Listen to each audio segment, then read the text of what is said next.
She was the pride of the church, until one night changed everything.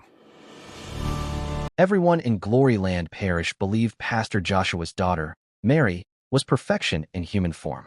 She grew up in the church, always dressed modestly, always smiling softly, always standing beside her father like a symbol of holiness. Mothers pointed to her as an example for their daughters. Fathers admired her calmness, and elders praised her obedience. From children's choir to youth leadership, Mary was always present, always shining, always perfect. But behind every perfect picture lies a shadow no one notices. Mary's silence was never curiosity, it was protection. Her gentleness wasn't always natural. Sometimes it was forced. She lived under the weight of expectations so heavy that every breath she took came with fear of disappointing someone. She wasn't allowed to make mistakes. She wasn't allowed to fail. She wasn't allowed to be human. And slowly, the pressure began to demand escape. In the congregation sat a young man named David, quiet but observant. Unlike others, he wasn't enchanted by Mary's perfect image. He watched carefully. The way her smile faded too quickly, the way her hands trembled when no one paid attention, the way her eyes often carried storms she refused to release. He didn't see holiness. He saw something hidden. David had grown up seeing people pretend. He had witnessed ministers preach righteousness while their homes burned in secrets. So when he looked at Mary, he didn't see an angel. He saw a girl trapped in expectations too heavy to carry alone. He didn't know why, but something inside him whispered, "She is not as they think." He decided to stay close, not to expose her, but to understand. Mary's life wasn't her own. Her father, Pastor Joshua, wasn't just her parent. He was a highly respected spiritual leader. The church adored him, but at home he demanded perfection, discipline, and complete obedience. Her mother, Sister Rebecca, was gentle but fearful. She lived in silent submission to her husband. Mary lived with rules: what to wear, how to speak, how to walk, what to believe. Mistakes were forbidden. Tears were weakness. Personal desires were sin. So she learned to hide herself behind a holy mask the world admired. But every mask cracks eventually. One evening after youth service, Mary sat alone in the church hall. The candles flickered. The room was silent. Then she whispered something she had never dared to say aloud. "God, I'm tired." The words echoed into the darkness. Her body shook. For once, she wasn't the pastor's daughter. She was just a girl, afraid, confused, and exhausted. Tears streamed down her face as suppressed emotions finally found release. Unbeknownst to her, someone stood quietly at the entrance. David. And he heard everything. David approached gently.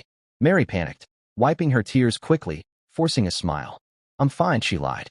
But David didn't push. He simply sat beside her and kept quiet. Sometimes silence speaks louder than questions. Over the next weeks, their paths crossed more often. They began talking, first about normal things, choir rehearsals, school, church programs. Then slowly, painfully, Mary began to open up.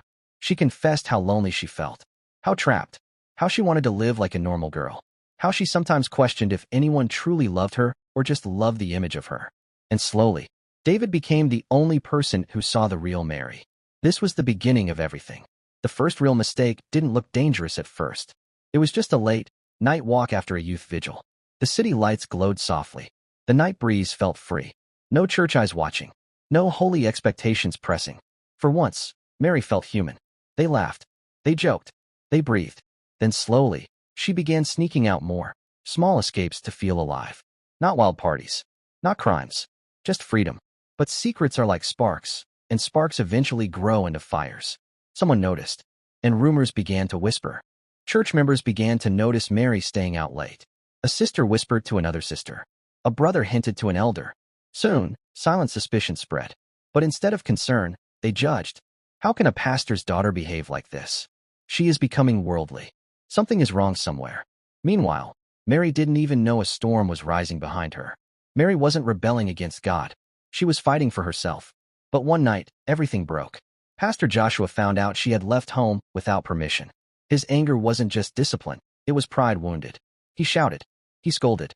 He reminded her that she was not just a girl, she was a symbol. Mary cried. Her mother stayed silent.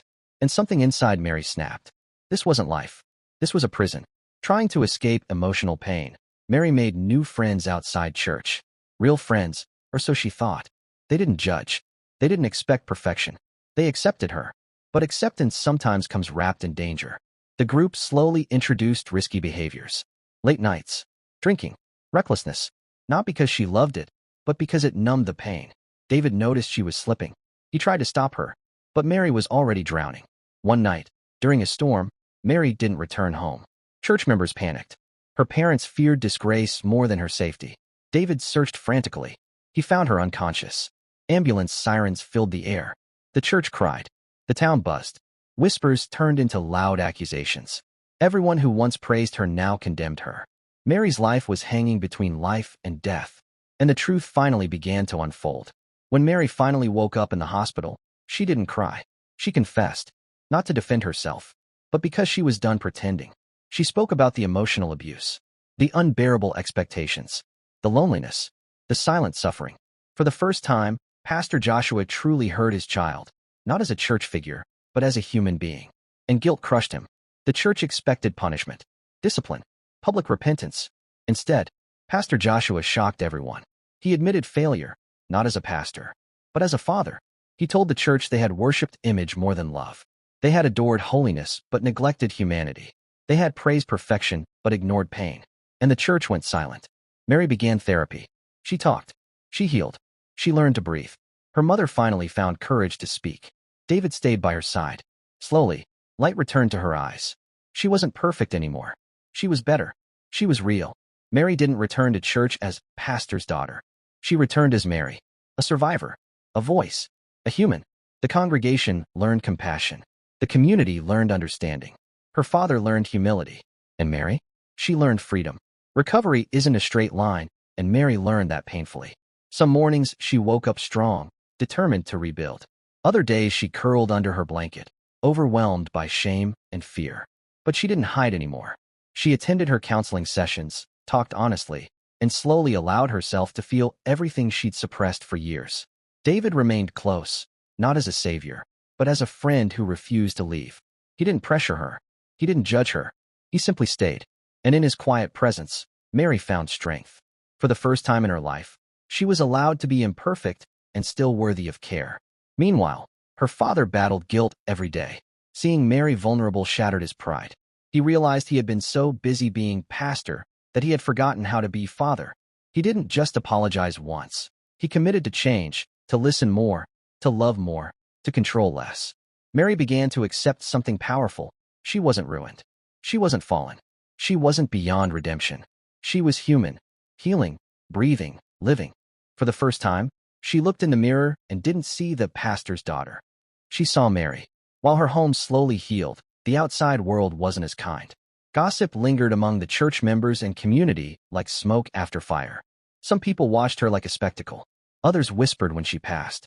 A few pretended to comfort her, but enjoyed retelling her downfall in private. Mary learned a painful truth.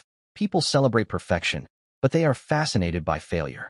Yet instead of returning to fear, she chose courage. She went to church even when eyes pierced her. She spoke confidently even when her voice trembled inside. Pastor Joshua began addressing the church differently. He preached about compassion, mental health, kindness, and humanity. Some members resisted change, but many began to understand. Slowly, instead of judgment, support began to replace whispers. Mary decided her story would not end with destruction. If people wanted to talk, she would give them something new to talk about, strength after breaking. Slowly, respect replaced pity. Mary did something no one expected. She spoke publicly, not in shame, but in power. During a youth gathering, she shared her story openly. She talked about pressure, expectations, loneliness, and how pretending almost destroyed her. The hall was so silent that even breathing felt loud. Young people cried. Some saw themselves in her. Others found courage in her honesty. Parents began to question how they treated their children. Leaders began to rethink their approach to holiness. Mary realized her pain had a purpose.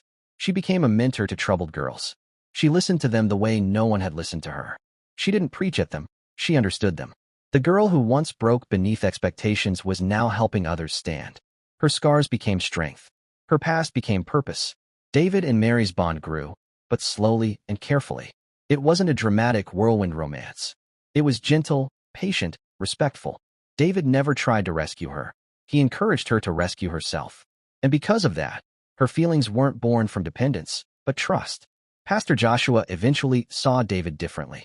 not as the boy who knew Mary's weakness, but as the young man who stood with her without exploiting it.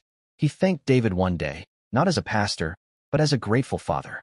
Mary learned something new about love. Real love doesn't cage you, it frees you. Real love doesn't demand perfection, it embraces honesty. Whether destiny would keep them together forever didn't matter.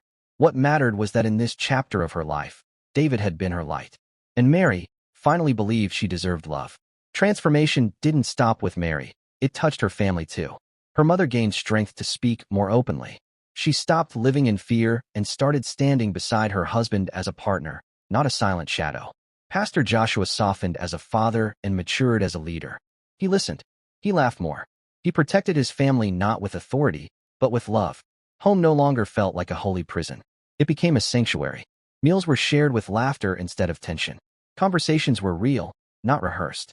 Mary didn't walk on eggshells anymore. She walked freely. The church, too, began to evolve. Programs focused on emotional well-being, youth expression, and real-life struggles. Slowly, a community that once worshipped image learned to value truth. Healing wasn't perfect, but it was real. Years later, when people spoke about Mary, they didn't remember only the scandal. They remembered the strength. They remembered the girl who shattered expectations and built herself again. They remembered the storm and the sunrise after it. Mary learned that innocence isn't about never falling. True innocence is having a pure heart even after the world tries to break it. She was no longer the pastor's daughter people placed on a pedestal. She was a woman who endured pain, fought through darkness, reclaimed her voice, and chose to live boldly. And so the story that began with everyone thought the pastor's daughter was innocent didn't end with disgrace. It ended with growth, with healing, with hope, and with a powerful truth.